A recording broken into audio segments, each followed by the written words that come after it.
দ্বিতীয় দিনের ট্যুর। আমরা এসেছি হেনরি আইল্যান্ডে। সেই অসাধারণ ভিউ।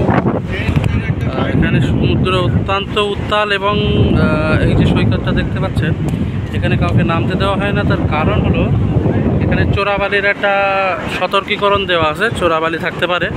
সেই জন্য এখানে একটা রুম মতো ছিল, সেটা ধ্বংসাবশেষ।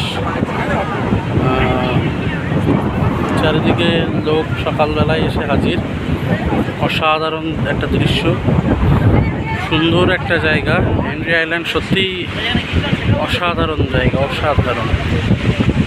আমরা টোটোতে করে এখানে এসেছি বুক করে, দেখতেই পাচ্ছেন। এখানে একটা জলের ট্যাঙ্ক 200-250 কিলোমিটার দূর থেকে ভেসে এসছে। সেই জলের ট্যাঙ্ক কোথা থেকে ভেসে এসছে, সম্ভবত হয়তো জাহাজেরও কিছু হতে পারে। জলের ট্যাঙ্ক মতোই তো লাগছে। আর সূর্যের প্রচণ্ড উত্তাল শব্দ, গম্ভীর আওয়াজ। সকালবেলা যখন এখানে আসছিলাম মনটা অত্যন্ত খারাপ ছিল, কারণ বৃষ্টি হচ্ছিল। বাট এখানে যখন আমরা আসলাম বৃষ্টিটা থেমে গেল এবং সূর্যটা দেখো মেঘে ঢেকা, পুরো মেঘাচ্ছন্ন অবস্থা। কত সুন্দর।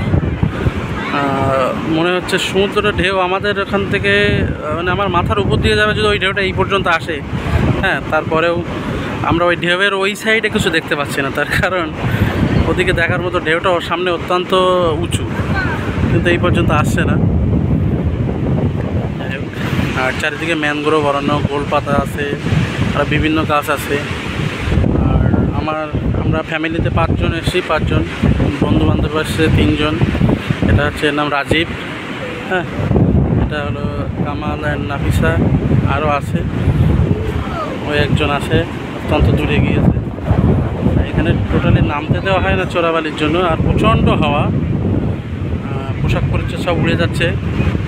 ভিতর থেকে হাওয়া প্রবেশ করে মনে হচ্ছে গ্যাস বেলুনের মতো ফুলে যাচ্ছি। ওখানে একটা রুম আছে দেখছি, জানি না এখানে আমাদের পার্শ্ববর্তী এলাকার মতো সেই ছোট্ট রুম, যেখানে কিনা ধূমপান করা হয় হয়তো, মেবি। হ্যাঁ, দেখেন এখানে ধ্বংসাবশেষগুলো খুব সুন্দর দেখাচ্ছে। আমরা ওদিকে যাওয়ার চেষ্টা করব, কিন্তু আমাকে একটু দেখা আমার দিকে একটু বলা যায়।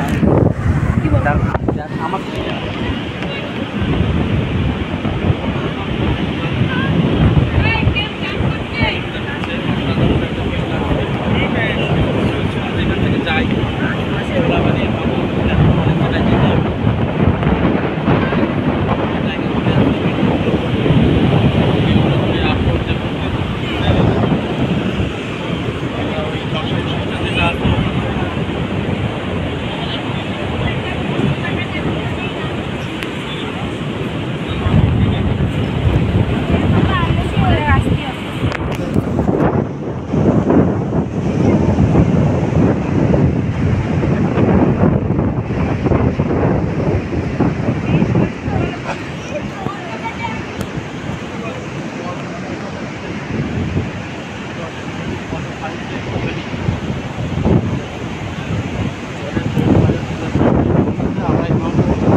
জমিয়েও সেটা ধ্বংসে পরিণত হয়েছে।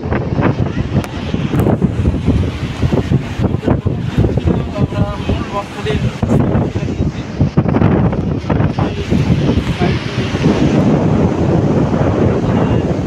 পানির সঙ্গে কাদাও আছে।